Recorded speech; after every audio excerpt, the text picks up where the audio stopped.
Good evening, a very good evening to our most revered Guruji, Dr. Ashok Kumar Mohanty sir, Dr. Milendra Rao sir, Dr. Narendra Gupta sir, Dr. Mahesh Chandra sir, our most senior and respected mentor, Dr. Manoj Jaiswal sir, Dr. Dilip Jani sir, Dr. M.B. Mahadik sir, Dr. S. Anand sir, doctor Shashikant Shinde sir और हमारे सभी respected IHF family members.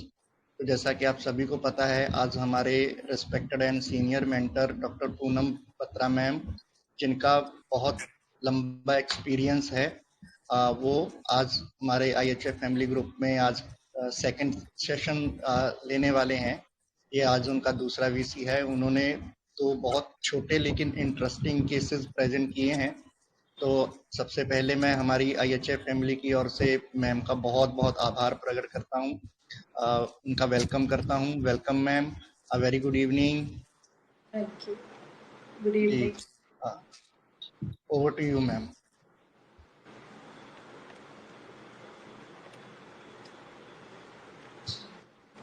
तो सभी IHF family members को मेरा नमस्ते and I feel really grateful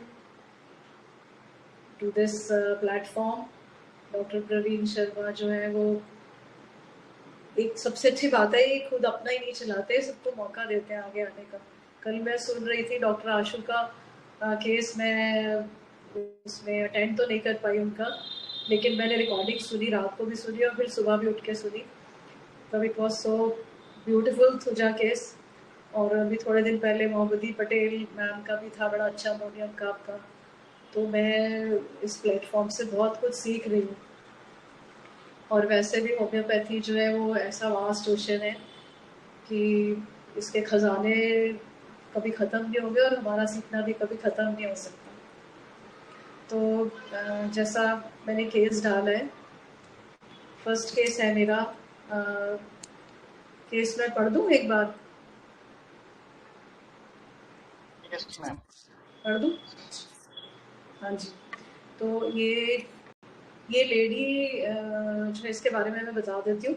ये यहाँ रूरल एरिया में रहती है, किसी गांव में, और शायद गांव का कोई ग्राम प्रधान या ऐसी कोई पोस्ट पर भी है। तो इसके हस्बैंड इसको जब पहली बार लेकर आए थे, तो जब ये मेरे चैम्बर में अंदर आई तो इसको पकड़ के लेके आए थे, जैसे कि इसको खुद से चला नहीं जा रहा। तो ये 36 इयर्स की एक लेडी है और उसके हस्बैंड ने मुझे बताया कि कुछ महीनों से इसको ना दिखाई देना बंद हो जाता है। और हमने इसको कई ऑफ्थेल्मोलॉजिस्ट को यहाँ दिखाया है और सब कह रहे हैं कि इसकी आंखें तो बिल्कुल ठीक है, हमने सब टेस्ट कर लिए हैं, तो इसको कुछ और इशू हो सकता है, तो आप इसको साइकेट्रिस्ट के पास लेके जाओ। तो साइकेट्रिस्ट के पास जब लेकर गए तो उनको भी कुछ नहीं लगा और 2-3 बार शायद लेकर गए होंगे, कोई इम्प्रूवमेंट उसको नहीं हुई। तो यहाँ पर एक हमारे साइकेट्रिस्ट हैं और वो थोड़े क्या बोलेंगे, थोड़े हॉटी टाइप हैं। वो अक्सर मेरे को पता लगता रहता है, वो पेशेंट्स के साथ कुछ कुछ कर ऐसा र्यूडनेस उनकी हो जाती है। Although he is good in his profession, but कभी कभी पेशेंट्स को बिहेवियर अच्छा नहीं लगता। तो उन्होंने तो उसके पेपर ही उठा के फेंक दिया कि तुमको कुछ नहीं है और तुम बहाने बनाती हो और तुम जाओ, ठीक हो जाओगी अपने आप। अब फिर उन्होंने, उसके हस्बैंड ने मुझे बताया कि अब ये दोबारा उनके पास ना जाना नहीं चाह रही और इसको बहुत बुरा लग रहा है। उन्होंने पेपर फेंके और यही बोल रही है कि मैं सच में बहाने नहीं बनाती हूँ और मैं अब उन डॉक्टर के पास दोबारा नहीं जाऊँगी। तो मैंने फिर उनके हस्बैंड को बोला कि आप बाहर बैठ जाओ, क्योंकि कभी कभी ऐसा होता है कि क्योंकि काउंसलिंग के लिए आए थे और वैसे भी काउंसलिंग के लिए मैं अकेले ही सुनती हूँ पेशेंट को। तो मैंने उसको पूछा कि क्या प्रॉब्लम है बेटा तुमको? तो बोली कि मुझे ना दिखाई देना बंद हो जाता है। तो मैंने बोला सारा दिन बंद रहता है दिखाई देना या दिन में कभी कभी होता है? तो उसने बोला कि मुझे सुबह ज़्यादा होता है, फिर दिन में भी होता रहता है, लेकिन सुबह ज़्यादा होता है। तो फिर मैंने उसको पूछा, फिर उसने यही बताया कि मैं जब मुझे दिखाई देना बंद होता है तो मैं लेटी रहती हूँ, फिर मैं उठती नहीं हूँ क्योंकि मुझे दिखता नहीं है, या मैं चेयर पर बैठ जाती हूँ। और फिर हस्बैंड जो है वो, क्योंकि उस समय बच्ची को स्कूल भेजना होता है, तो चाय भी वो बनाते हैं, बच्ची को भी स्कूल भेजते हैं तैयार करके। और फिर मैं धीरे धीरे फिर मैंने पूछा कब तक ऐसा रहता है, तो उसने बोला धीरे धीरे धीरे धीरे तो शाम तक ठीक हो जाता है, धीरे धीरे शाम तक ठीक हो जाता है। फिर मैंने बोला फिर तुम क्या करती हो, तो उसने बोला मैं फिर काम करती हूँ घर के। कौन से काम करती हो, तो जो होते हैं कपड़े धोना, सफाई करना। और फिर मैंने पूछा घर में कौन कौन है, क्योंकि मुझे लगा कि शायद ज़्यादा लोगों का काम होगा या कुछ और इशू हो सकता है, इसको किसी से प्रॉब्लम हो सकती है घर में।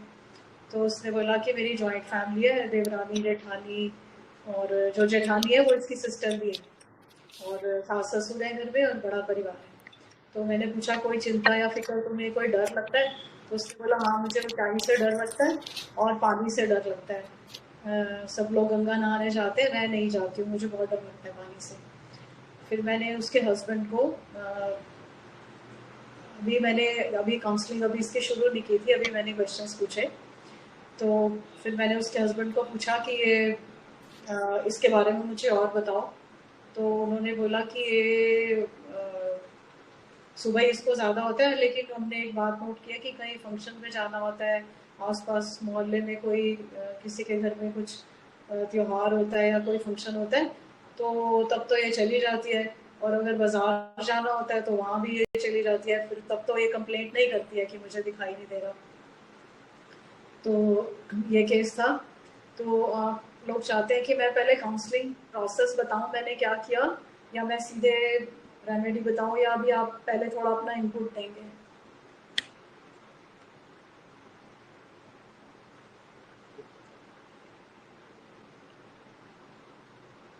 जी तो प्लीज। मैम, जी मैम।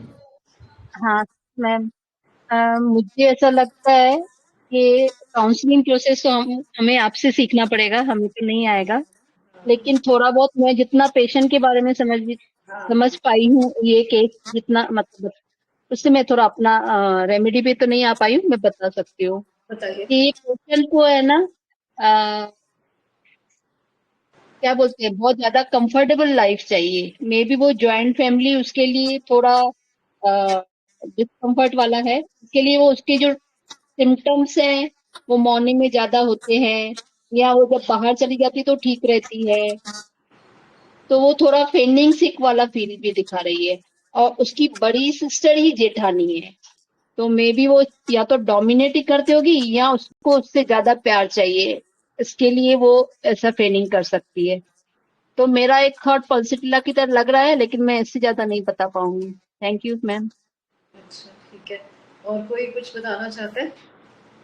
वैसे मैंने सबके मैंने पढ़े हैं, सबने अपने अपने हिसाब से दिए हैं इनपुट्स और मेडिसिन भी बताई हैं, बट चलिए डॉक्टर संजय आप बताइए।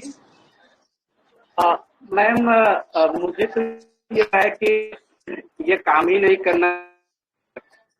अगर इसको दिखना करना बन रहा था, आपकी आवाज कट रही है डॉक्टर संजय, आपकी आवाज कट रही है।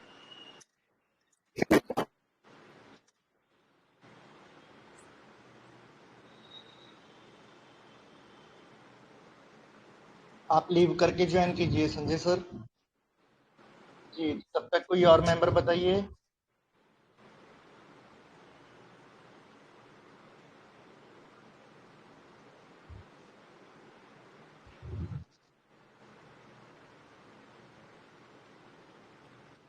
सर मेरी आवाज आ रही है अभी? आ रही है, आप यस बताइए। सर। आ रही है, हाँ जी। मैम, ये लेडीज जो है, अगर इसको दिखाई नहीं देता तो हर समय नहीं दिखाई देता, लेकिन इसे तब नहीं दिखाई देता है जब काम घर में रहता है। जो है जब काम खत्म हो जाता है तो इसे दिखाई देना शुरू होने लगता है। तो ये और काम करती और है, वैसे सबने ऐसे बोला कि ये काम से बच रही है, लेकिन ये काम करती है, ये उठ के सफाई भी करती है और कपड़े भी धोती है, इस मैंने हाँ देखा है। मैम, हाँ, लेकिन बाद में जो है कि दिखना शुरू हो जाता है। हस्बैंड चाय भी ले बनाता है, ले आता है, और शॉपिंग वोपिंग या बाहर घूमना होता है तो इसे दिखने लगता है जो है। उसके हस्बैंड ने ऐसा बोला जो है। तो मैम ये फेगिंग सिर्फ मैनिपुलेटिव मुझे लगा, और फियर हाई प्लेस है, फियर वाटर है, तो ये मैम मुझे पल्सेटिला लगा। इसके इसके आगे मैम आप बताएंगे। Thank you ma'am. अच्छा, थैंक यू। हाँ जी,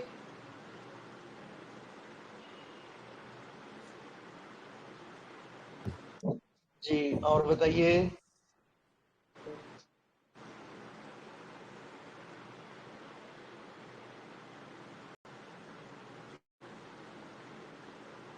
आपको ये सबको मैनिपुलेटिव और काम नहीं करना चाहती और बहाना लगा रही है, ये आपको क्यों फील आ रही है? वो तो काम कर रही है, उठ के करती है वो काम, सारा दिन नहीं हाँ रहती है। मैम, हाँ मैम, काम तो करती होगी, लेकिन एक रहता है ना कि क्योंकि ये छोटी है, मतलब जॉइंट फैमिली में, तो हो सकता होगा लोगों का ऐसा रहता है ना, छोटी है तो सब काम करवा लेने का, तो अपने काम को वो लिमिट करना चाहती होगी, ऐसा मेरा फील है। आई मे बी रॉन्ग, क्योंकि वो उसकी जेठानी बड़ी बहन है, तो वो चाहती होगी कि वो, क्योंकि बहनों में ऐसा रहता है ना कि हमेशा जब छोटी को ज्यादा लाड मिलता है, तो ये चाहती होगी यहाँ पे भी मुझे वैसा ही मिले।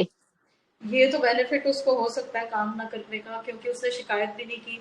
नहीं तो अगर वो उसकी कोई और जेठानी होती, सिस्टर नहीं होती, तो वो कहती कि मैं काम नहीं करती तो मुझे सुनना पड़ता है कि तू काम नहीं करती है। तो ये तो है कि उसको उसको ये सुनना नहीं पड़ रहा कि तू काम नहीं करती, ये तो उसको बेनिफिट है। लेकिन चलिए, मैं जब काउंसलिंग का बताऊंगी तो जो उसने बताया फिर यस यस, श्योर हाँ, श्योर मैम, श्योर हाँ, मैम। क्योंकि कहीं ना कहीं कुछ तो है ना, कुछ तो है जो ये सुबह ही इसको प्रॉब्लम होती है और उसके बाद ये उठ जाती है, तो कुछ तो सुबह कुछ है। वही मैंने पकड़ा था कि सुबह क्या है जो उसको दिखाई नहीं देता।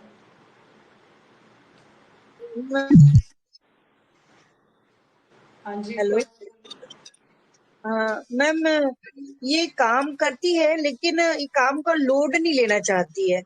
मतलब काम करना है, मजबूरी है, कर रही है, लेकिन चाहती है कि बच रहे काम से। काम का पर बहुत ज्यादा जिम्मेदारियां नहीं उठाना चाहती, और सुबह के समय तो बड़ा काम होता है, तो फिर जैसे जैसे दिन बढ़ने लगते हैं तो काम कम होने लगते हैं। इस वजह से मैम हो सकता है ये अर्जेंटा नाइट्री कम हो, क्योंकि काम का लोड नहीं लेना चाहती है। पर वो पूरी जॉइंट फैमिली है ना, तो कपड़े तो पूरी फैमिली के धोती है और सफाई भी सब कमरों की करती है। हाँ मैम, कर रही है लेकिन लोड नहीं लेना चाह रही है ना। मतलब करती है पर ये सोचती है कि अगर बच जाऊं तो अच्छा है। फेनिंग भी हो सकता है इसमें, और लोड भी नहीं लेना चाहती। कर तो जरूर रही है मगर लोड नहीं लेना चाह रही ना। अब हमें ये पता तो उतनी लगाना जिम्मेदारी से नहीं है। कर रही है। जैसे एक जन होता है जो कि बहुत जिम्मेदारी से काम करता है, सुबह से उठ के लग जाता है, ये भी कर लो, वो भी कर, वो भी कर लो, पर ये क्या बहुत जितना जरूर कर रही है, फिर बैठ जाती है कि हो गया, अब नहीं कर पाएंगे। हाँ, तो हमें ऐसे ही सर सोचना। मॉर्निंग में कुकिंग का ज्यादा रहता है ना, अगर लोग बाहर जाने वाले होंगे तो उन सबका टिफिन होगा, जरूरी नहीं है सबका टिफिन हो, मतलब बिजनेस है या जॉब है, वो उसके ऊपर डिपेंड करता है। तो मॉर्निंग में कुकिंग का ज्यादा रहता है। डॉक्टर वंदना आपकी मॉर्निंग में सारे काम हो जाते हैं ना मैम। घर की साफ सफाई हो जाती है, नाश्ता पानी बनाना देना हो जाता है, बहुत सारे काम हो जाते हैं। सवेरे सवेरे 12 बजे तक तो बहुत काम रहता है सबके यहाँ। और उसी से वो बचना चाहती है, उतना लोड नहीं लेना चाहती है, ऐसा मेरे को समझ में आ रहा है मैम। Thank you ma'am. ठीक है।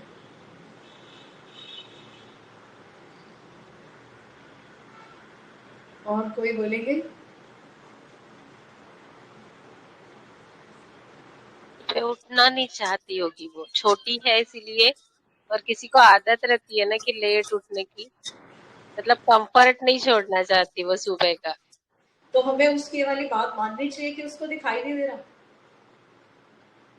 कि नहीं माननी चाहिए? वो सच बोल रही है कि दिखाई नहीं दे रहा, या हमें लग रहा है वो फेल कर रही है? सब लोगों ने फेल ही लिया है, फेल कर रही है वो, सच में उसको ऐसा लगता है कि मुझे दिखता नहीं है। मैम फेन ही कर रही है, शायद फेन ही कर रही है वो। होगा ना, ऐसा कैसे हो सकता है कि सुबेरे नहीं दिखाई देता और शाम को दिखने लगता है और घर से बाहर जाओ तो दिखने लग जाता है। दिखाई, मतलब हाँ एक ये खास कैसे? टाइम पर उसको नहीं दिखाई देता, जब काम का समय है तब उसको नहीं दिखाई देता और बाकी टाइम में फिर दिखने लगता है। तो फेनिंग ही होगा ना मैम, सीधा सीधा। अच्छा, फेनिंग का क्या मीनिंग होता है? फेनिंग में क्या क्या होता है? फेनिंग भी होता है बहाने कुछ बनाना। है नहीं, है बहाने ना? बनाना। क्या होता है फेनिंग? बहाने बहाने? बहाने बनाना मैम। वो बहाने नहीं बनाती। वो कह रही फेनिंग में होता है कि आपको प्रॉब्लम है नहीं है, फिर भी आप बता रहे हो है ना? यही होता है ना कि प्रॉब्लम नहीं है, लेकिन फिर आप ऐसे शो कर रहे हो कि आपको बड़ी प्रॉब्लम है, आपको है, पर इसको है, गेम भी होता है ना, इसको है। ये भी होता है। और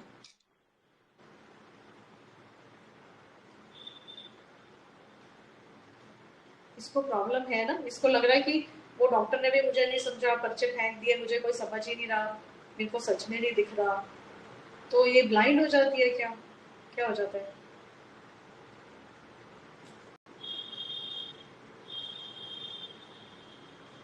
आप ये बताइए। अच्छा, पेशेंट कर रही है मैं मैम। बताऊं, फिर मैं बताऊं मैंने कैसे स्टार्ट किया था। हाँ, देखो, काउंसलिंग का ना सबसे पहले एक रूल होता है कि हमें पेशेंट को एम्पैथेटिकली सुनना है, ठीक है? और वो जो कह रहा है ना, हमें उसको मानना है कि हाँ उसको है प्रॉब्लम। अगर वो कह रही है कि मुझे दिखाई नहीं देता, तो मैंने उसको बोला हाँ बेटा ठीक बात है, तुमको नहीं दिखाई देता होगा।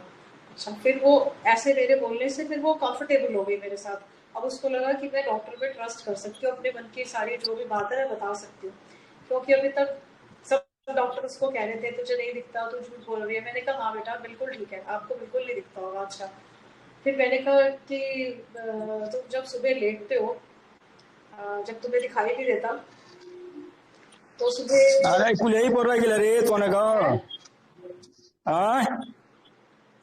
है। तो मैंने उसको पूछा कि सुबह घर के क्या क्या काम होते हैं।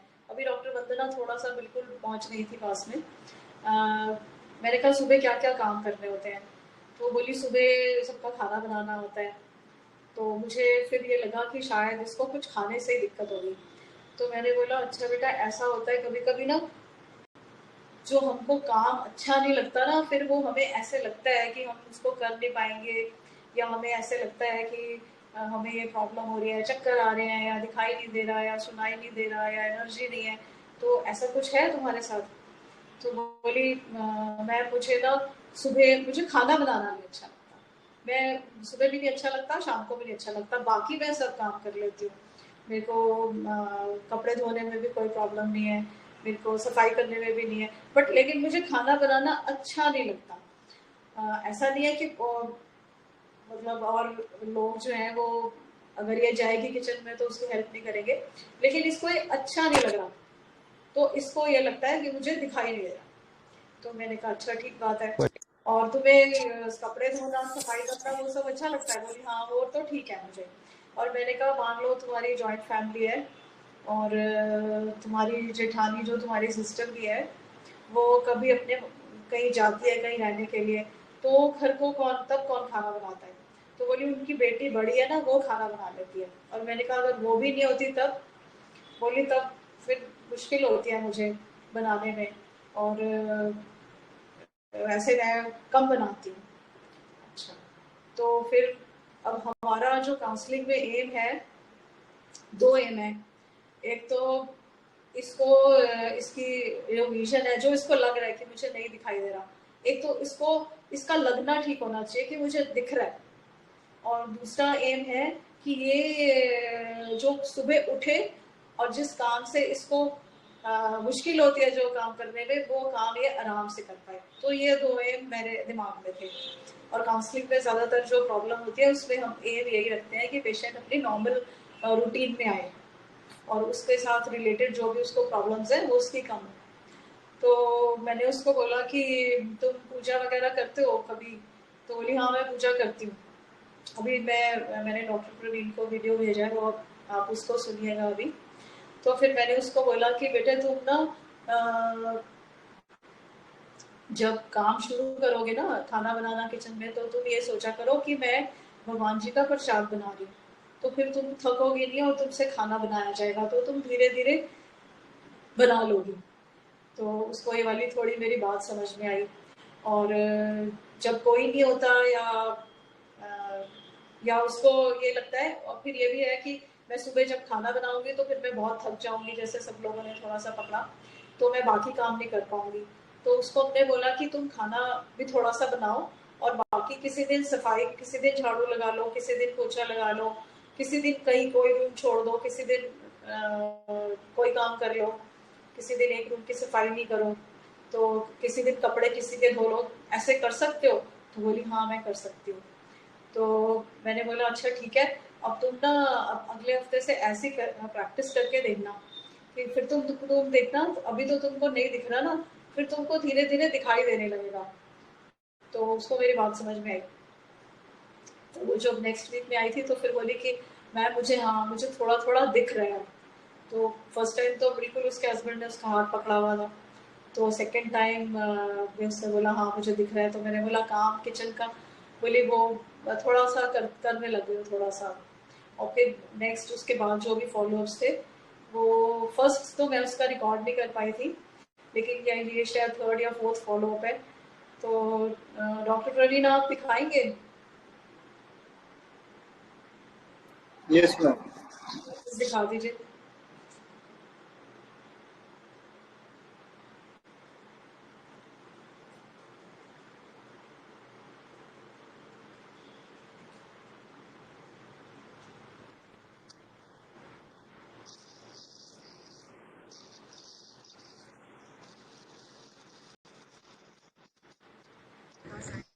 क्या तकलीफ?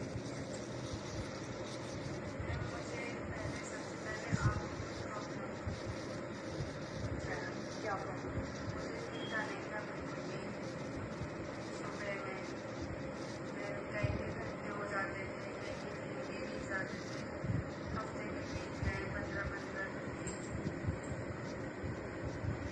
तो क्या इसका क्या इलाज कराया था?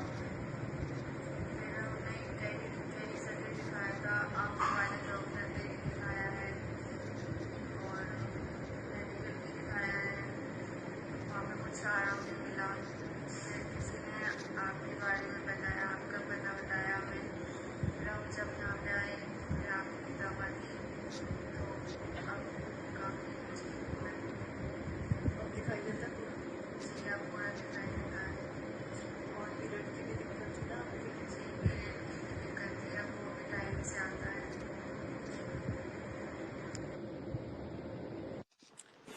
किसी को समझ में आया इसने क्या बोला?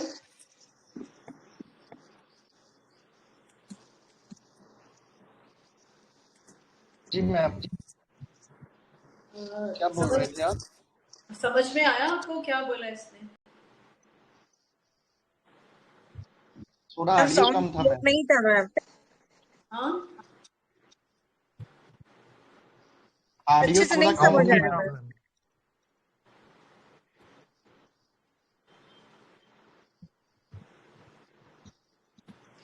इसको ये बोल रही है कि मैम जब मैं आपके पास पहले आई थी तो मुझे दिखाई नहीं देता था, दिखाई देना बंद हो गया था, फिर तो मैं घर के काम भी नहीं कर पाती थी, फिर मुझे मुश्किल होती थी, फिर जैसे मुझे आपने बोला।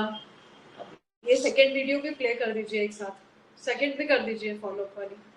Okay ma'am.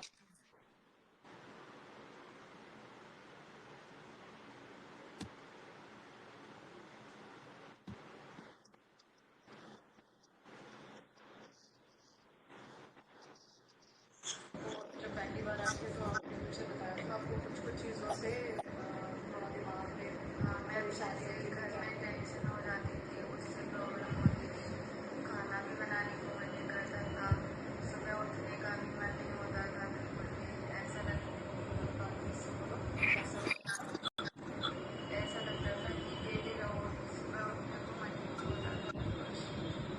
बताओ क्या क्या आपने समझाया था कि जब किचन में जाओ खाना बनाओ तो ये सोचना कि मैं सबकी सेवा कर रही हूँ, ना कि मैं कोई काम कर रही हूँ।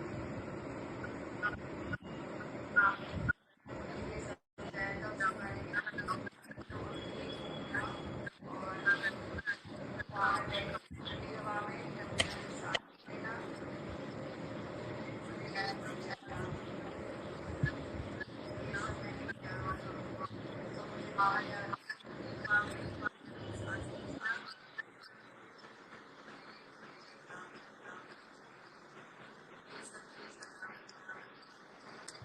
मैम। हाँ जी, ये समझ में आ गया? दोबारा प्ले तो नहीं कर।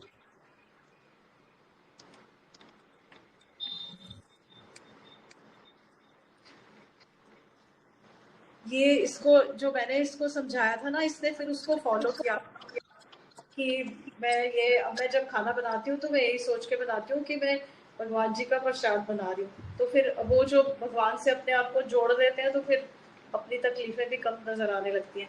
तो फिर इसको इसकी प्रॉब्लम सॉल्व हो गई थी। इसको पीरियड्स में भी कुछ दिक्कत थी, वो भी इसके रेगुलर हो गए थे।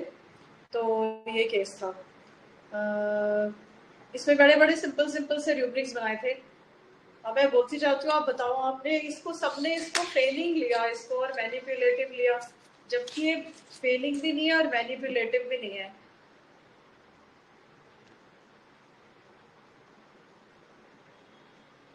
Yes ma'am. अब ये कह रही है कि मुझे दिखाई नहीं देता। इसको सीधा सीधा आप रूब्रिक लो, क्योंकि मैंने भी इसको सोचा कि इसको लगता है कि मुझे दिखाई नहीं दे रहा। तो आप सीधे सीधे डिल्यूजन में जाओ, सीधे सीधे डिल्यूजन में जाओ। Seeing can not see here, सीधे सीधे जाओ, आ जाएगा। 5 ही रेमेडीज है बस, ठीक है। और फिर इसको था कि मुझे बेड में लेटी रहती हूँ, तो सीधा सीधा इसका क्या रूब्रिक हो गया? बेड रिमेन डिजायर टू, ठीक है। फिर इसने बोला मुझे पानी से और ऊंचाई से डर लगता है, तो सीधा सीधा ले लो आप, fear water and fear high places. तो क्या रेमेडी आई? हायोसाइनस। तो इसको मैंने हायोसाइनस 30 दी थी, क्योंकि इसको ना तो ये फेन कर रही है, ना ये डिल्यूजन सिक है, और ना ये मैनिपुलेटिव है, और ना ये बहाने बना रही है, ना इसको काम करना है, ऐसा नहीं है। इसको लगता है कि मुझे नहीं दिख रहा, तो सीधा सा मैंने लिया delusion seeing can not he is. ये मोस्ट इंपॉर्टेंट था केस में। और अगर हम इसके साथ उस टाइम पे उसको क्या होता है, वो बेड में लेटी रहती है, तो बेड डिजायर टू रिमेन लेंगे तो वैसे ही आ जाएगा हायोसाइनस। और इसमें कुछ ज्यादा पूरा एनालिसिस का कुछ था नहीं, बस इतना था। तो आपको समझ में आया ये वाला? Yes ma'am, beautiful case. फेनिंग कैसे लेंगे, कहाँ पर फेनिंग इस्तेमाल करेंगे? फेनिंग तो होता है ना, वो बहाने बना रही है, तो फिर हर वक्त ही बनाएगी बहाने, सुबह ही क्यों बनाएगी वो? और भी काम में बना सकती है ना। और फिर वो बहाना जो है वो सिर्फ आंखों का ही क्यों बना रही है? यहाँ पर हमारे पास स्पेसिफिक है, वो और भी बहाना बना सकती है ना, कि मेरे पेट में दर्द हो रहा है, या 3-4 और बना रही होगी। या वो फेल नहीं कर रही, उसको लगता है, लग रहा है उसको कि मुझे दिखाई नहीं दे रहा, तो हमारे पास सीधा ही है ना rubric, delusion she can not ही। तो बिल्कुल जब डायरेक्ट रूब्रिक है तो हम उसी को लेंगे। Thank you. सारिका मैम, आपको ठीक लगा? समझ में आया मैम, थैंक यू मैम। हाँ हाँ। जब डायरेक्ट रूब्रिक हो ना, तो हमें फिर इधर उधर ज्यादा घूमने की जरूरत नहीं है। मैं भी ऐसे ही सीख रही हूँ कि जब डायरेक्ट मिले तो डायरेक्ट ही लो आप।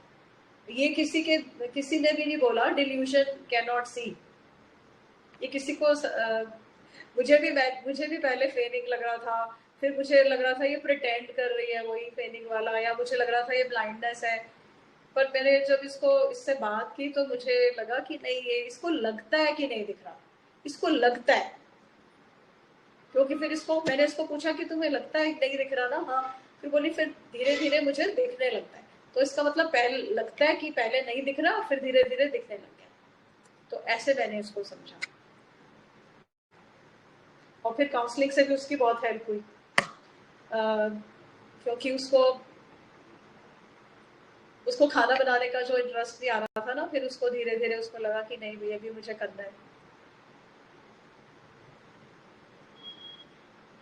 आई ओपनिंग केस मैम, मतलब हम हायोसाइमस को बहुत हाई स्पिरिटेड की तरह हाँ से लेते हैं कि वो एकदम फ्रिवुलस रहता है, हाई स्पिरिटेड रहता है, हाँ हाँ लेकिन ये एकदम ऑपोजिट ये ऐसा अलग शेड आ केस गया है। उसका। हाँ जी क्योंकि देखो आप उसको दिख नहीं रहा तो फिर वो बेड में ही लेटी हुई है, उसका रिएक्शन क्या है? जब उसको दिखाई नहीं देता तो उसका क्या रिएक्शन होता है? Bed desire to remain.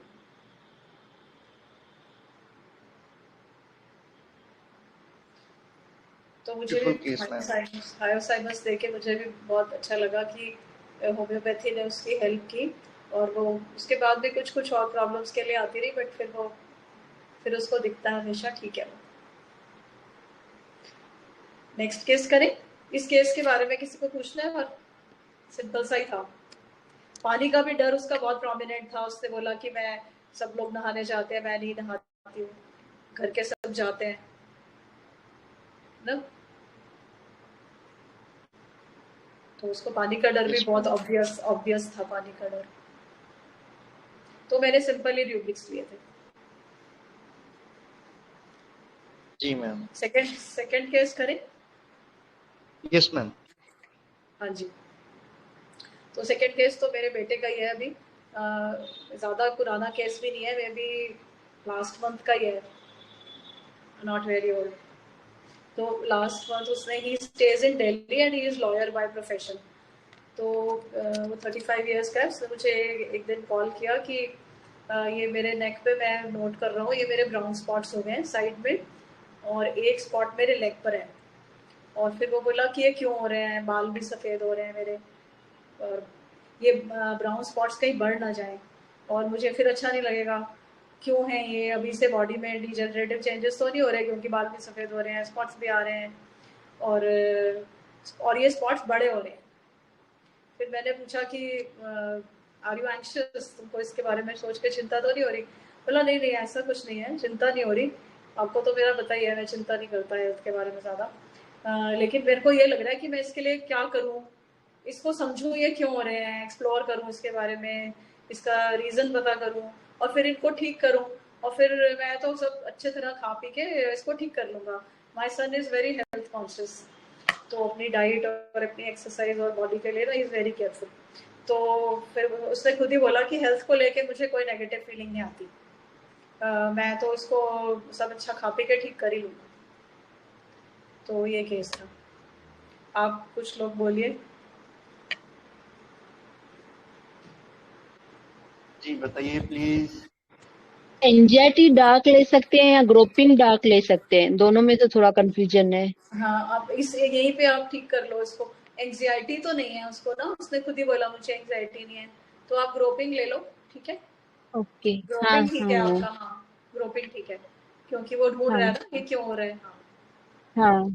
ठीक है, और ये फिर वाला उसको जरूरी थोड़ा फियर भी है कि आगे चल के कुछ डिजेनरेटिव, मतलब कोई बीमारी, मतलब बड़ी, क्योंकि वो एज तो 35 है, लेकिन उसको ऐसा लगता है मेरे को ओल्ड एज की बीमारियां तो नहीं हो रही है। नहीं नहीं, ऐसा वो नहीं। बस एक बात है कि ना, हमें अपने आप से ना गैस नहीं करना चाहिए किसी भी केस में। हम अपने आप से गैस नहीं करें, अगर हमें डाउट है तो हम उसके बारे में क्लियर करें, क्योंकि हम अपने तरफ से सोचते हैं, पेशेंट वो नहीं सोच रहा होता है ना। नहीं, उन्होंने कहा ना कि ये कोई डिजेनरेटिव चेंजेस तो नहीं हो रही, हाँ वाइट हेयर हाँ भी तो नहीं हो रहा है। तो मुझे ऐसा लगा कि उसको, क्योंकि डिजेनरेटिव चेंजेस तो हम मैम ओल्ड एज में फील करते हैं ना, इसके लिए मुझे नहीं, लगा fear of some impending disease, ऐसा मुझे लगा। मे अच्छा बी, नहीं मतलब मुझे ऐसा फियर लगा, उसमें फियर एक दिखा कि क्या नहीं हो नहीं, रहा है। अच्छा वो सिर्फ आप ये देखो, इस पूरे केस में ना वो जानना चाह रहा है कि क्यों हो रहा है ये। वो, उसको एंग्जाइटी बिल्कुल नहीं है कहीं, वो यही जानना चाह रहा है मेरे से भी कि ये डिजेनरेटिव चेंजेस तो नहीं हो रहे। और हालांकि 35 के बाद उसके ऐसे बाल सफेद भी नहीं हो रहे, 1 2 3 होंगे। तो जैसे लगता है बच्चों को, या जो भी है उसको लग रहा होगा मेरे बाल भी सफेद हो रहे हैं, मेरे स्पॉट हो रहे हैं, और ये कोई डिजेनरेटिव चेंजेस तो नहीं हो रहे। फिर उसने बोला ना, मैं उसके बारे में पढ़ूँ, एक्सप्लोर करूँ, एक्सपोज इसको, इसका कारण जानूँ क्या क्यों हो रहे हैं ये, है ना। तो जेस्चर्स मेक्स ग्रोपिंग तो ठीक है बिल्कुल, पर फियर जो है कुछ और है। फियर, आपका फियर थोड़ा ठीक है, पर आप फियर और सोचो, फियर उसको क्या हो सकता है। फियर ऑफ मैम इंजुरी यही नहीं तो है। है। मैम लाइट हेलो डिजायर है लाइट डिजायर मैम, फिर इसको से बोलिए। फियर फियर एक्स्ट्रा वायलेंस लग रहा है। डॉक्टर अंकुश आप बोलिए, क्या कह रहे थे आप? हाँ, फियर फियर एक्स्ट्रा वायलेंस लग रहा है मैम, इसको ओपीएम लग रहा है मुझे। Groping as it in dark, fear extra violence और एम्बेरसमेंट का फील भी आ रहा है उसको। ओपीएम लग रहा है। मैम मैं तो हायोस के साथ ही जाऊंगी। मैम इसमें delusion objects appear in disorder हो सकता है, क्योंकि बोल जैसे रहे हैं? 35। Ma'am doctor Gurpreet. अच्छा हाँ, गुरप्रीत बोलो। Ma'am delusion objects appear in disorder की जैसे 35 की एज है तो उसमें कहीं अभी डिजेनरेटिव चेंजेस तो नहीं हो रहे, ऐसा उनको जो फील हो रहा है।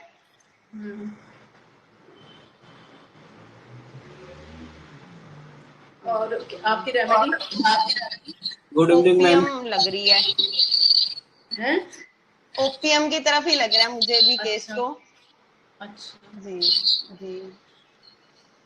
मैम अगर इसमें हम एक रूब्रिक लेते हैं groping as it in dark, और कहीं ना कहीं मैम एक अफेक्टेशन जैसा मुझे लगा जो है, तो अगर हम ये दो रूब्रिक लेते हैं तो फर्स्ट रेमडी हायोसाइमस आती है मैम, दूसरी स्ट्रामोनियम आ रही है।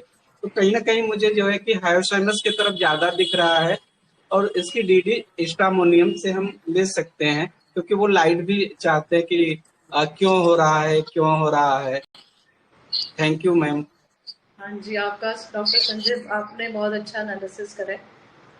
थोड़ा आप क्लोज हो, बिल्कुल क्लोज हो आप, और राइट ही हो एकदम। मैडम मैं भी हायोस के साथ जाऊंगी, क्योंकि ही इज होपफुल। अब वो बोल रहे हैं उनको डर नहीं है हेल्थ रिलेटेड, तो क्यूरियस भी हो सकते हैं ऐसा क्यों हो रहा है, and he studying about it. और डिल्यूजन मुझे इनलाज लग रहा है इंस्टेड ऑफ एक्स्ट्रावेगेंजा, तो हायोस आ रही है। अच्छा, ओपीएम की तरफ ज्यादा है, लेकिन मोर टुवर्ड्स हायोस लग रहा है। डॉक्टर कोमल, मुझे ऐसे लग रहा है हाई आपने मेरे स्पिरिटेड कॉपी भी कर लग रहा लिया। है। क्या क्या मैम? हाँ, आपने मेरे रूब्रिक्स कॉपी कर लिए। नहीं नहीं, मैंने कहा क्योंकि आप ही ने बोला ना आपका बेटा है, मैम आपने वो आप फील से ही बहुत हाई कन्विक्शन स्पिरिटेड के लग साथ रहा बोल था। रहे हो कि फियर नहीं है, उसको फियर नहीं है, तो समझ में आ रहा है इज मोर होपफुल और क्यूरियस है। यस, ऐसा क्यों हो रहा है, कि ऐसा मैम क्यों हो रहा है, ऐसा जानने की इच्छा। मैम मैं ठीक कर ही लूंगा, ये तो फील ही पूरा हाई स्पिरिटेड का है, अपने आप से ठीक कर लूंगा। ग्रोपिंग और हाई स्पिरिटेड दोनों साथ साथ चल रहा है। मैंने तो हाई स्पिरिटेड को ऐसे पढ़ा है कि पहले किसी की स्पिरिट लो होती है, फिर उसको हाई करता है। ये होपफुल ज्यादा है। और फिर वैसे रेमेडी बता दिया है डॉक्टर, किसने बताई है? डॉक्टर कोमल। हायोसाइमस बोला था, और हायोसाइमस और भी थोड़ा सा बहुत डॉक्टरों ने बोला। He is hyoscyamus, yes, he is hyoscyamus. तो मैंने आप मैंने भी बोला था मैम। हाँ जी डॉक्टर संजय, आपने भी बोला था पहले। हाँ जी, आपने भी बोला था, राइट। तो ये बिल्कुल ठीक है। ग्रोपिंग इन द डार्क है, ग्रोपिंग है, जस्ट ग्रोपिंग एज इफ, क्योंकि वो ढूंढ रहा है और वो क्यूरियस है। हाँ, वो कह रहा है ना, मैं इसका पता करूं क्यों है ये, मैं इसका कॉज जानूं, ये क्यों हो रहा है, तो ये क्यूरियस है और ये होपफुल है, बिल्कुल ठीक है।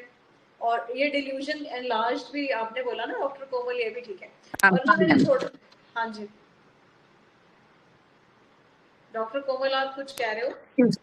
क्योंकि फियर अगर होता ना तो फियर भी होता ना, अगर एक्स्ट्रावेगेंजा होता तो इसके लिए फियर नहीं था, तो इट इज इनलार्ज, बढ़ रहा है, वो बहुत ज्यादा हो गया, नहीं बढ़ रहा है। हाँ, ये बढ़ रहा है, तो ये डिल्यूजन एनलार्ज है। और थोड़े दिन पहले ना मैं डॉक्टर योगेश सहगल का एक वीडियो देख रही थी, छोटा सा एक उनकी रील थी। तो वो ऐसे लेते हैं इसको कि कुछ आगे तो नहीं कुछ हो जाएगा या कुछ ऐसे करके। तो वो हम जरूरी नहीं है कि उसमें डिजीजें पेंडिंग लें, उन्होंने उसमें लिया था फियर बिट्रेड ऑफ बीइंग। तो मुझे जब मैंने अपने बेटे का सुना था तो मुझे यहाँ पर ये फिट लग रहा था, तो फिर मैंने एक rubric fear betrayed of being भी लिया था। तो अगर वो ना भी लें तो भी हमारे पास जो है वो हायोसाइमस ही आ जाती है। तो this is again a case of hyoscyamus. तो मैंने आपको 2 केस आज हायोसाइमस के बताए हैं, बट दोनों जो है दोनों में अगर हम डिफरेंशिएट करें तो दोनों बिल्कुल भी सिमिलर नहीं है, लेकिन दोनों हायोसाइमस हैं। आप इसको अप्रिशिएट कर पा रहे हो इस बात को? हाँ मैम, फर्स्ट केस तो आई ओपनर था, वो तो Yes, सोच sir. भी नहीं सकते थे Yes, कि ma'am. It can be hyoscyamus. हाँ, तो ये इसमें अगर हम डिफरेंस देखें तो आप देखो जो फर्स्ट केस है वो बिल्कुल बेड डिजायर टू रिमेन है। वो एक्चुअली वो लेडी है ना, वो बस उसको प्रॉब्लम होती है ना, वो लेट जाती है। वो ये कोशिश ही नहीं कर रही कि मैं उठूं, मैं काम कर लूं, ये क्यों हो रहा है, या उसके बस वो जैसे उसने सरेंडर कर दिया कि मुझे नहीं दिख रहा तो नहीं दिख रहा, कोई बात नहीं, है ना। तो उसको हम उसमें लेते हैं, बेड डिजायर टू रिमेन में भी ले लेंगे, शंस लाइट में भी ले लेंगे। लेकिन ये जो बच्चा है ये बेड डिजायर नहीं है, ये है हायोसाइनस का एक rubric, bed get out of the bed wants to, है ना, कि ये निकलना चाह रहा है बेड में से, अपने कंफर्ट जोन में से निकल के जानना चाह रहा है कि मुझे है क्या।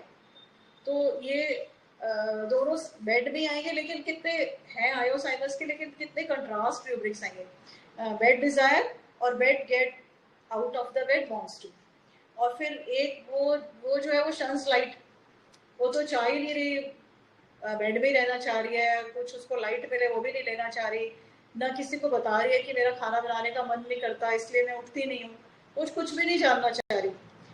और ये क्यूरियस है,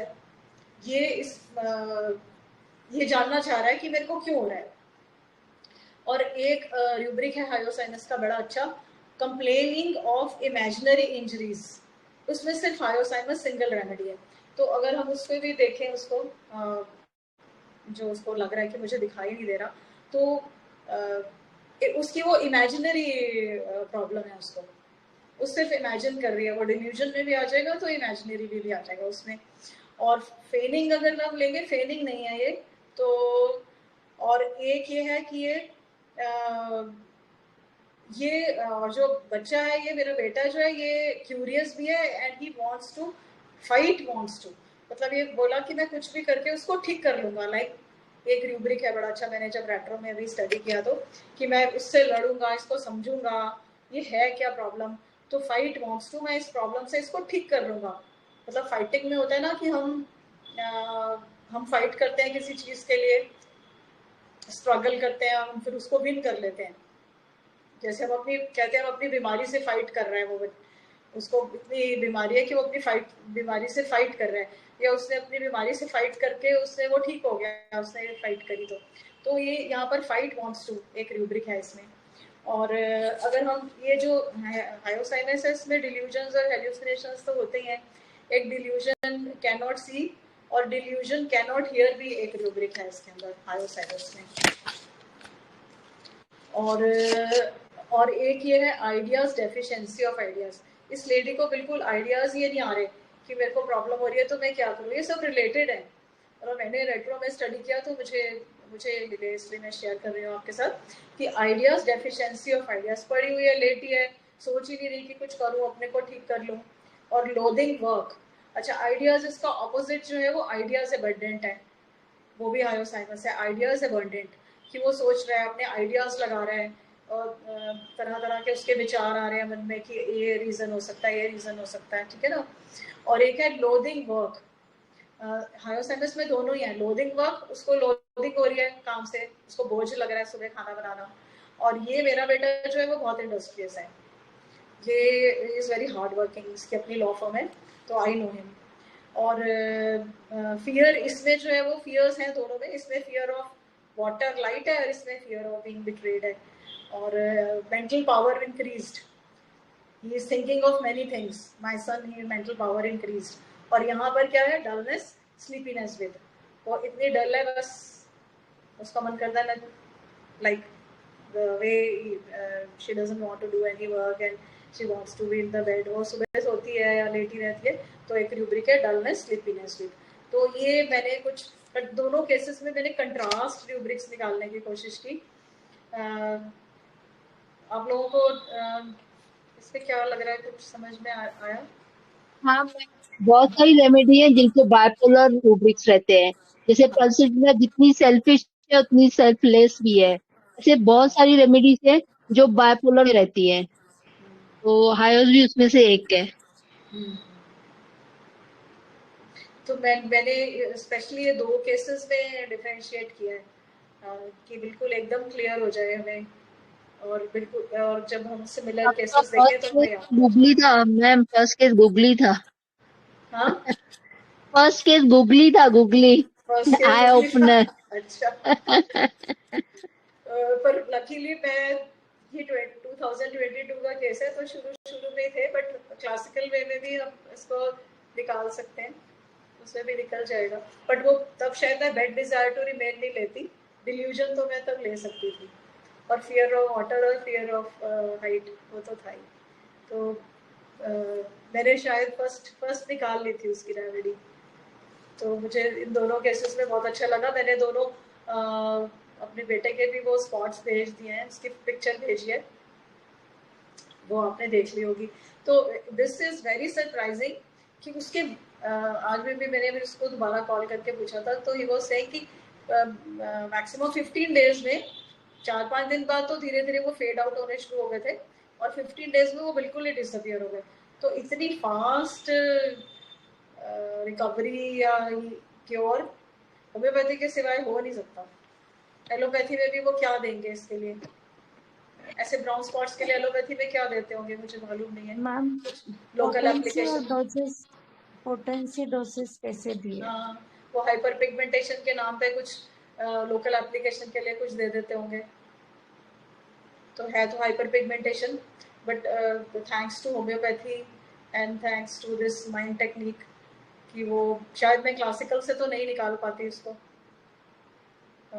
मैं ब्राउन स्पॉट्स में उलझी रहती, और हायोसाइनस शायद ब्राउन स्पॉट्स में होगा भी नहीं अगर हम फिजिकल्स में जाएंगे तो really I enjoyed doing all these 2 cases.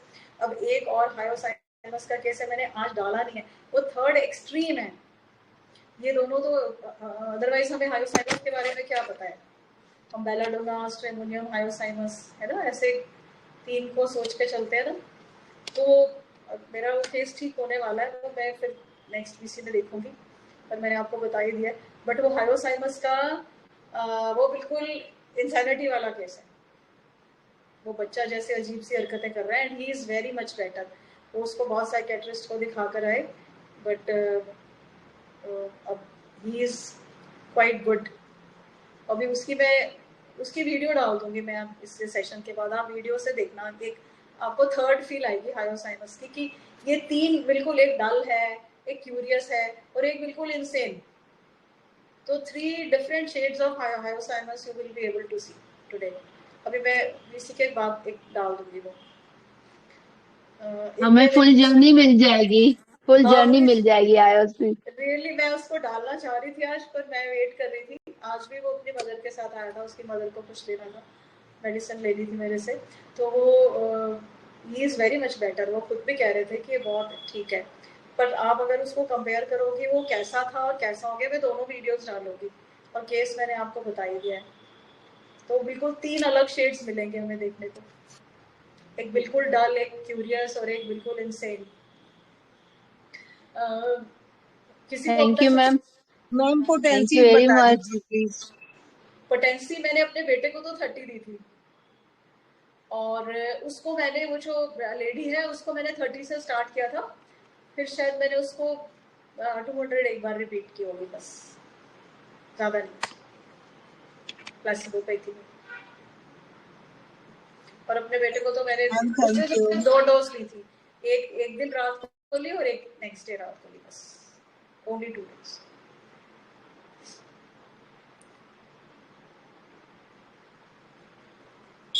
Thank you ma'am, दोनों आपके केस बहुत जबरदस्त थे, बहुत कुछ सीखने को मिला मैम। आप अलग अलग सेट के दोनों केस थे, बहुत समझ में आया मैम। आप आज जो है, thank you ma'am, great ma'am, thank you. Thank you, आपने तो निकाल ही लिया था केस डॉक्टर संजय, सेकंड तो आपने निकाल लिया था। अच्छा, अब थोड़ा सा और कोई किसी को कुछ दोनों केसेस के रिगार्ड में कुछ पूछना हो तो, नहीं तो फिर मैं हायोसाइनस का थोड़ा सा बता देती हूँ, बस 15-20 मिनट्स। जी मैम आप बता दीजिए। किसी की कोई क्वेरी इन दोनों केसेस को लेके, या कोई रूब्रिक्स को लेके?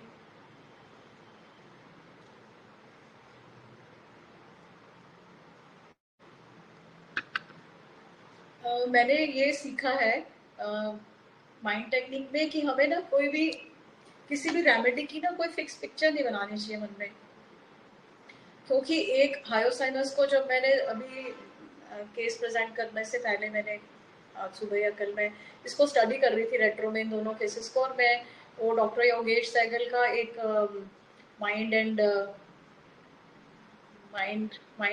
पे रूब्रिक्स पे एक उनकी बुक है, तो मैं उसमें देख रही थी हायोसाइनस के एटलीस्ट 14 पेजेस में हायोसाइनस है।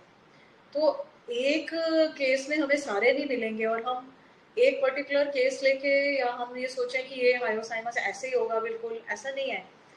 उसके अलग अलग शेड्स अलग अलग लोगों में दिखेंगे और वो रेमेडी को इंडिकेट करेंगे। इसलिए हम एक फिक्स करके बैठे कि हायोसाइनस ऐसा ही होगा, तो फिर हम उसमें ट्रैप हो जाएंगे बिल्कुल। फिर हम ढूंढते रहेंगे कि इसमें हायोसाइनस कहाँ नजर आ रही है।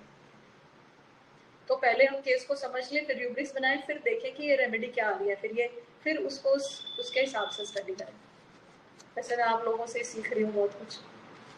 तो ये मैंने थोड़ा सा ये लिखा है इसका हायोसाइनस के बारे में कि एक अगर आप लोग, मुझे नहीं मालूम आप लोगों के पास वो बुक है कि नहीं, पर मैं आपको सजेस्ट कर देती हूँ, हो सकता है कुछ लोग पढ़ते भी हों।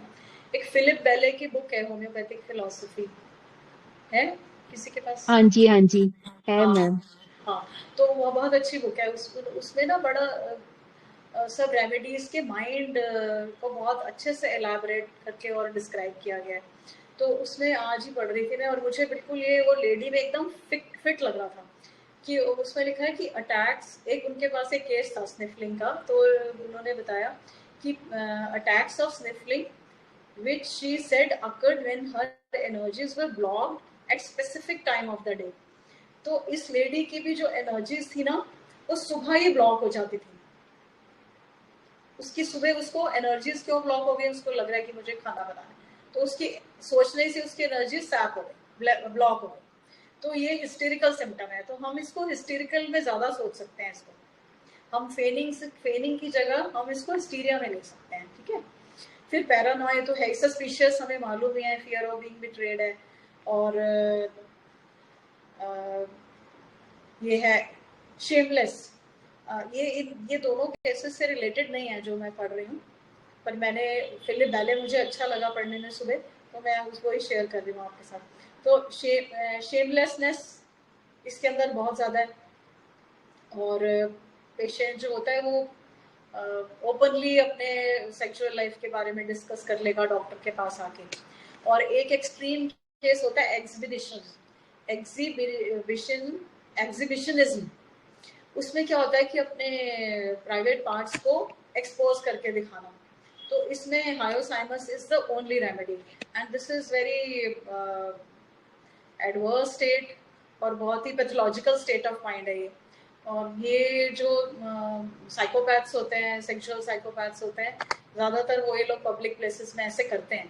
तो इसमें बिकॉज दे आर शेमलेस, उनको कुछ इससे फर्क नहीं पड़ता, and they are and hyoscyamus is the only remedy there.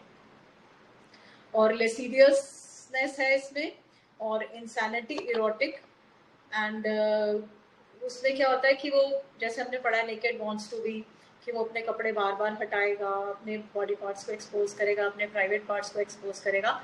तो समटाइम्स केंट ने लिखा है कि समटाइम्स वो इसलिए भी करता है क्योंकि बहुत हाइपरेस्थीसिया ऑफ स्किन होता है, उसकी स्किन बहुत सेंसिटिव होती है और वो टॉलरेट नहीं कर पाता कवरिंग्स को, तो that also would be the reason. फिर जैसे लोकेसिटी बहुत है इसमें, इसकी लोकेसिटी जो है वो सेम है, लेकेसिस जैसी है, but it is at the like जो लोकेसिटी है वो चेंज करता है लेकेसिस की तरह सब्जेक्ट को frequently, quickly from one subject to another. लेकिन जो लेकेसिस का जो कंटेंट होगा बात करने का, वो इतना बिजारे नहीं होगा, इतना हैफजर्ड नहीं होगा। वो हम तो पढ़ते हैं कि one story leads to another, लेकिन उसमें भी एक फ्लो होता है। लेकिन इसकी जो स्पीच है वो बिल्कुल बिजारे है, बिल्कुल आपको समझ ही नहीं आएगी कहाँ से कहाँ बोल रहे हैं। और फिर इसके अंदर एक मॉर्बिड जेलसी है। मॉर्बिड जेलसी कैसे है, अभी पीछे मेरे पास एक याद आ रहा है मुझे एक केस, मैंने उसको शायद हायोसाइनस की दी होगी। तो जैसे हम ये देखते हैं कि सिबलिंग आपके घर में एक बच्चा है और एक छोटा बच्चा और आ गया, न्यूबॉर्न बेबी आ गया, तो बड़े वाले बच्चे को थोड़ी सी जेलसी होने लगती है। तो इसमें हायोसाइमस और इग्नेशिया 2 ही हैं। तो मेरे पास जो पेशेंट को लेकर आए थे वो ये करता था कि वो कोई पेरेंट्स अगर आसपास नहीं होते तो वो छोटी अपनी बहन को उठा के, तो एक दिन तो उसको उठा के उससे बालकनी में नीचे हैंग करने लग गया। तो वो इतनी हद तक पैथोलॉजिकल जेलसी है कि वो उसको ये नहीं पता चल रहा कि मैं इससे नुकसान हो जाएगा मेरी सिस्टर का, ठीक है ना। तो ये पैथोलॉजिकल ये जेलसी तब होती है, it is absence of likelihood of competition और लॉस ऑफ लव्ड वन।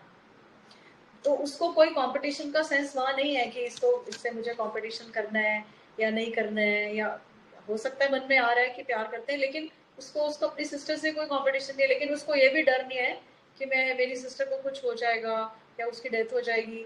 तो इसको लेके वो बिल्कुल इनसेंसिटिव है। तो ये दिस इज पैथोलॉजिकल जेलसी।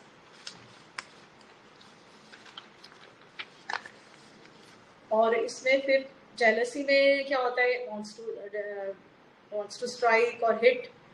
और इसमें रिलीजियस बिलीव्स हैं। रिलीजियस बिलीव्स कैसे हैं कि उसको दैट, और ये रिलीजियस बिलीव्स जो है ना उसको रिलेटेड टू गॉड हैं।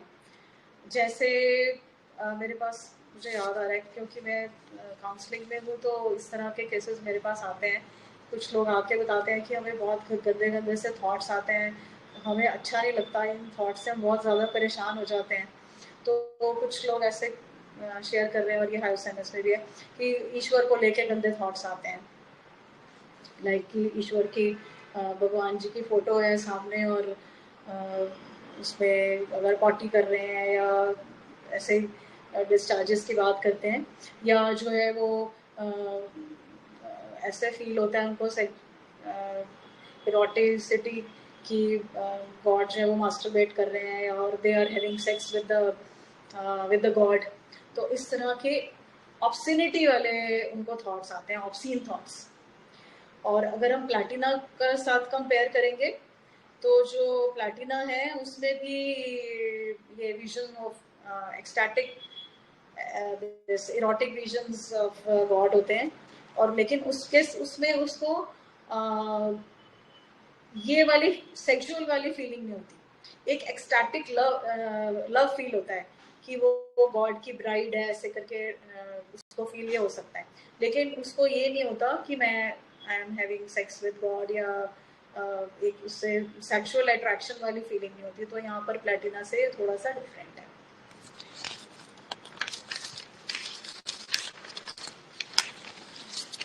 सस्पिशियस हमें पता ही है सबको कि वो कोई मेडिसिन नहीं खाना चाहता, जब तक वो वेरीफाई नहीं कर लेगा डॉक्टर के पास तब तक नहीं जाएगा, जब तक उसको ये श्योर नहीं हो जाएगा कि ये डॉक्टर की दवाई से मुझे नुकसान नहीं हुआ, या 4 लोगों से पूछ के जाएगा, ठीक है। और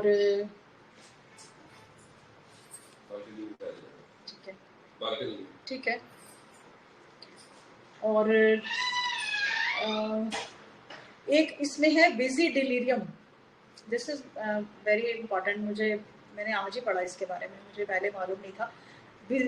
बिजी डिलीरियम में क्या होता है कि वो बिजी रहता है, उठेगी, एक काम कर लेगी, फिर दूसरा काम, फिर तीसरा काम, वन आफ्टर अनदर।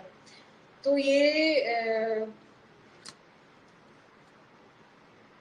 ये जो है इसमें डिलीरियस स्टेट है, क्योंकि वैसे तो एक इंसान काम करेगा, फिर बैठ जाएगा, फिर थोड़ी देर अपना कुछ और करेगा, बट ये वन आफ्टर अनदर, एक के बाद काम करती जाएगी और बोलती भी जाएगी। तो दिस इज डिलीरियम बिजी।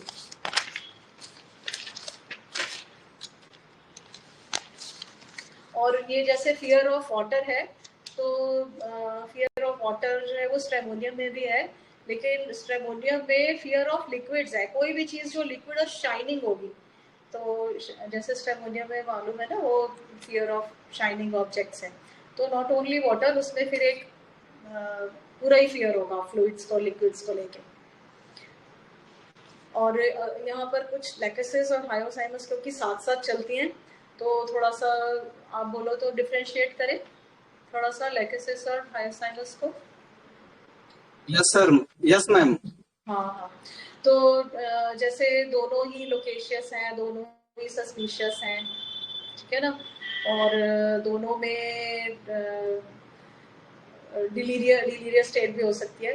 लेकिन जो लैकेसिस है ना, उसके अंदर मौज मस्ती है, शरारत है, अम्यूजमेंट डिजायर है, जो हायोसाइनस में अम्यूजमेंट डिजायर नहीं है।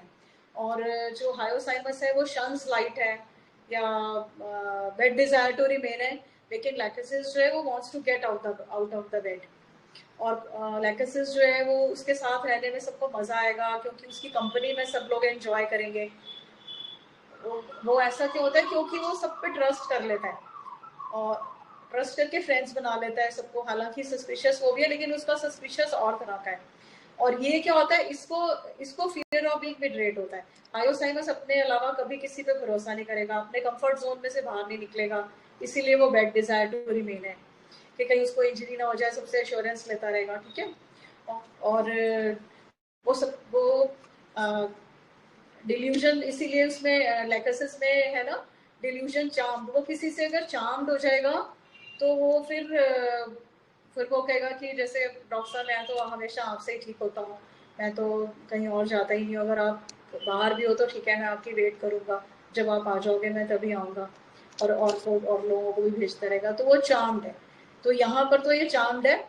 और ये जो लैकेसिस है वो ट्रस्ट करेगा, पहले आप पे ट्रस्ट करेगा तभी आपको फॉलो करेगा, वो चार्म नहीं होगा। वो उसको अगर वो आपको फॉलो कर रहा है तो इसका मतलब उसने कहीं ना कहीं ट्रस्ट डेवलप करा है, और अगर उसका ट्रस्ट ब्रेक हो जाएगा तो फिर आपको छोड़ देगा। तो I think this is all from my side, and thank you for patient listening, and thank you Dr. Praveen for giving me the chance to present my cases. अब किसी को कुछ पूछना हो तो बताइए, नहीं तो फिर डॉक्टर प्रवीण।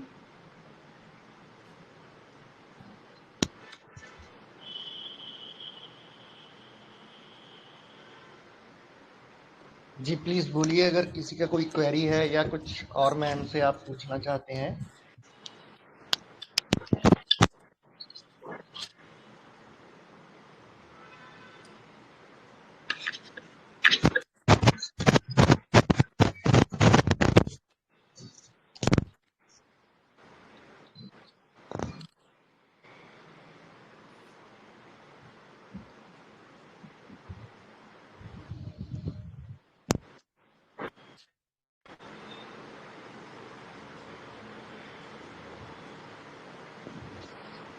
तो हमारी IHF फैमिली की ओर से हमारे respected and senior mentor doctor Poonam Batra ma'am का बहुत बहुत आभार। हमारी IHF फैमिली आपकी आभारी है मैम कि आपने अपनी इतनी बिजी प्रैक्टिस से समय निकालकर और इतने ब्यूटीफुल केसेस प्रेजेंट किए। फर्स्ट केस तो सच में एकदम ही बाउंसर था, सच में वो आई ओपनर केस था, बहुत ब्यूटीफुली आपने उसको क्रैक किया। सेकंड केस में ग्रोपिंग, अफेक्टेशन, ये सब आ रहा था, एम्बरेसमेंट, ये सब फील हो रहा था। तो उसमें एक पॉसिबिलिटी थी कि हम हायोसाइमस तक पहुंच सकते हैं एक दो अटेम्प्ट के बाद, अगर स्ट्रामोनियम पे गए या ओपियम पे गए। लेकिन फर्स्ट केस तो एकदम ही आई ओपनर था। और जो आपने बोला कि हमको पिक्चर्स नहीं बनानी चाहिए, वो पिक्चर्स बना के हम खुद को बहुत लिमिटेड कर लेते हैं कि हम उसी पिक्चर में वो रेमेडी आएगा तभी उसको पकड़ पाएंगे।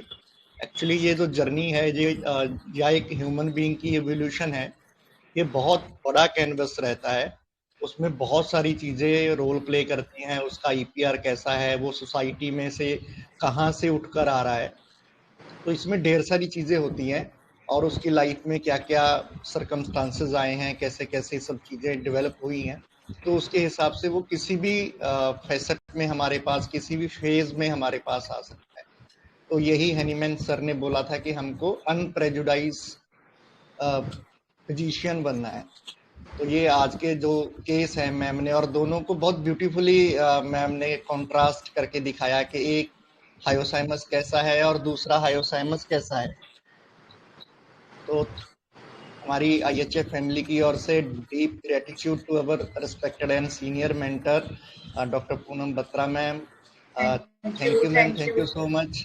Thank you. और जी, आपका जो एक्सपीरियंस है, आपका जो नॉलेज है, वो आगे भी आप इसी तरह हम लोगों के साथ शेयर करते रहेंगे, टीच करते रहेंगे। जी मैम। अगर एक दो लोग मुझे कुछ रिएक्शन देंगे तो मुझे अच्छा लगेगा कि उनको जी जी कैसा बिल्कुल लगा। मैम। जी प्लीज मेंबर्स बताइए। अच्छा मैम, लास्ट टाइम भी मैम आपका क्लास अटेंड किया था मैम, वो भी बहुत ही अच्छा था। और मेरे को आज पता नहीं था कि आपकी क्लास है करके, और तो देखा ज्वाइन हो गए। और अच्छा हुआ, नहीं तो मिस हो जाता, बहुत कुछ सीखने से रह जाते। Thank you ma'am, thank you so much. क्योंकि बहुत दिक्कत ही है मैम, हम ना रूब्रिक सही नहीं बना पाते हैं, हम समझ नहीं पाते हैं पेशेंट के वर्जन को। हम फैनिंग में पड़ गए, लेकिन वो क्लियर बोल रही है कि मुझे ऐसा लगता है। मतलब हमें वहां पे ये ध्यान देना चाहिए कि ये उसका डिल्यूजन है ना, हम उसको छोड़ देते हैं। हम अपने हिसाब से जो समझ पाते हैं ना, उसी को उठा लेते हैं फट से कि हाँ ये बहाना कर रही है, इसको काम नहीं करना है करके। बहुत बढ़िया ma'am, thank you so much. Thank you doctor Sarika. Thank you ma'am. जो आप थैंक यू बोलते हो मैम। ना, डॉक्टर आज सारिका हमने ने बोला था, हमको भी वही केसेस में हम भी ऐसे ही करते हैं, क्योंकि जब अपना केस होता है ना तो आपको ज्यादा अच्छा समझ में आता है। तो मुझे भी बहुत सारी प्रॉब्लम्स आती हैं समझने में, मैं भी सीखती रहती हूँ। तो ये तो नेवर एंडिंग प्रोसेस है। तो हाँ जी डॉक्टर संजीव भाई। Thank you ma'am. आज हमने एक साथ 2 सेट देखे हायोसाइमस के। पहले केस में तो समझ में ही नहीं आया, समझ से ऊपर गया जो है। तो दो अलग अलग डिफरेंट के केस हमने हायोसाइमस के सीखे, और एक तीसरे हायोसाइमस के सीखने वाले हैं जो आप आगे सिखाएंगे। और जो आपने मैम DD भी किया वो बहुत जबरदस्त रहा। तो आज हायोसाइमस हमने बहुत ज्यादा सीखा, उम्मीद से ज्यादा सीखा, और आपने बहुत ज्यादा सिखा दिया मैम। जितनी हमारी झोली नहीं थी उससे ज्यादा हमने सीख लिया आज। Thank you ma'am, great ma'am, thank you ma'am. Good evening ma'am. Ma'am बहुत अच्छा टेस्ट था आपका, बहुत नाइस टेस्ट था। मैम एक चीज पूछना था आपसे, डिल्यूजन, कंप्लेनिंग, इमेजिनरी थिंग और सुपरस्टिशियस को कैसे DD करेंगे? क्योंकि सुपरस्टिशियस भी यही कहता है पेशेंट, और डिल्यूजन, कंप्लेंट, इमेजिनरी थिंग में भी यही पर प्रॉब्लम आती है। इसमें DD कैसे करेंगे मैडम? नहीं प्लीज आप रिपीट करिए, मुझे समझ नहीं है क्या कह रहे। एक आपने रूब्रिक लिया हायोसाइमस का, आपने रूब्रिक लिया हायोसाइमस का कम, हाँ बोलिए सर। जी, सुपरस्टिशियस और कंप्लेनिंग, इमेजिनरी इंजरी। जी सर, ये तो दोनों इसमें DD है ना, क्योंकि सुपरस्टिशियस तो अंधविश्वास है, मतलब किसी दूसरे को भी लगेगा ना कि अंधविश्वास है।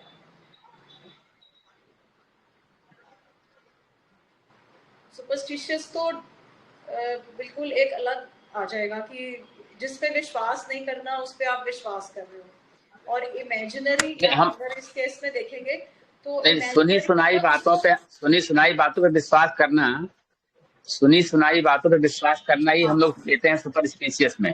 मतलब और इमेजिनरी थिंग भी वही होती है जो जी अंधविश्वास मुझे भी लगेगा।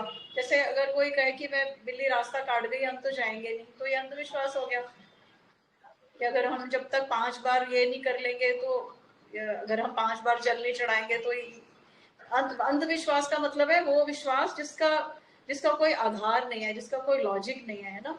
और इमेजिनरी जो है ना, वो एक सब्जेक्टिव फीलिंग है, वो हमें ऑब्जेक्टिव फीलिंग नहीं है। और सुपरस्टिशियस जो है वो ऑब्जेक्टिव है, तो दूसरे को भी पता चलेगा कि वो ये अंधविश्वास है। मेरी समझ में तो ये है, बाकी अगर किसी और thank you ma'am, thank you very much ma'am, thank you ma'am. Ma'am complain suppose injury के 2 मेरे पास केस अभी करंट में हुए हैं, और मैंने दोनों केस वो ठीक हो गए हैं। मैं वो बताऊं थोड़ा सा? हाँ जी। मैम मेरे पास एक लेडीज करीब 40 साल की थी। वो जब घर से निकली तो अचानक उसके सामने एक 4 व्हीलर आ गई और उसने ब्रेक मार दिया और वो गाड़ी रुक गई। तो वो लेडीज ने उसको बोला कि अगर मुझे चोट लग जाती तो ड्राइवर ने ये कहा कि लगी नहीं ना। तो उसने बोला अगर लग जाती तो उसने बोला मैम लगी नहीं तो फिर बात बढ़ाने से क्या फायदा। तो उसने बोला अगर लग जाती तो क्या होता। तो ये उसका वहां से वो आई तो आते ही मुझे यही वर्ड बोला कि सर जब मैं घर से निकली तो आज ऐसा ऐसा मेरे साथ होता, आप बताओ सर अगर लग जाती तो क्या होता। तो सर मैम यहाँ पे मैंने कंप्लेन सपोज इंजरी लगा के जो है हाइसामस दिया था, वो मेरे क्लिनिक से जाते जाते ही वो आराम हो गया और वो ठीक हो गई। बहुत अच्छा। और दूसरा मैम मैं बता रहा हूँ, अभी ये 4 दिन का केस है जो है, एक पेशेंट आया मुझे जो 4 व्हीलर से आया था, अमीर आदमी था। तो उसने मुझे सीधा सीधा बोला कि डॉक्टर अगर ये केस ठीक होता है आपसे तभी मुझे दवाई देना, नहीं तो फिर बात बिगड़ जाएगी जो है। तो वो मुझे पहले से ही कंप्लेन कर रहा है कि अगर तकलीफ होगी तो फिर बात बिगड़ जाएगी। यहाँ पे भी मैम मैंने दिया मेडिसिन, ये भी ठीक हो गया। तो ये मेरे अभी करंट के 2 थे ma'am. Thank you ma'am. Thank you. यहाँ फियर ऑफ बीइंग बिट्रेड भी आ जाएगा ना कि मेरे को तभी दवाई देना, मुझे धोखा ना हो जाए मुझे। हाँ दोनों ही हो जाएंगे। जी मैम, जी मैम। बहुत अच्छे, वेरी गुड। कोई और?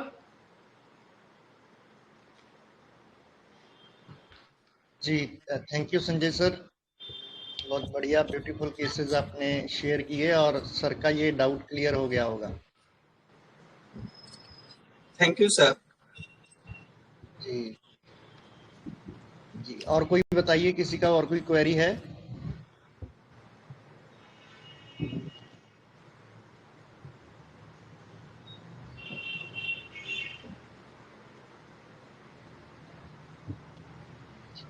मैम आपको कुछ और ऐड करना है? नहीं, मेरी तरफ से तो हो गया। जी मैम, तो हमारी IHF फैमिली की ओर से हमारे आज ग्रेटिट्यूड मैम। Thank you. तो हमारे आज की जी हमारी IHF फैमिली की ओर से आज के हमारे respected and senior mentor doctor Poonam Batra ma'am का बहुत बहुत आभार।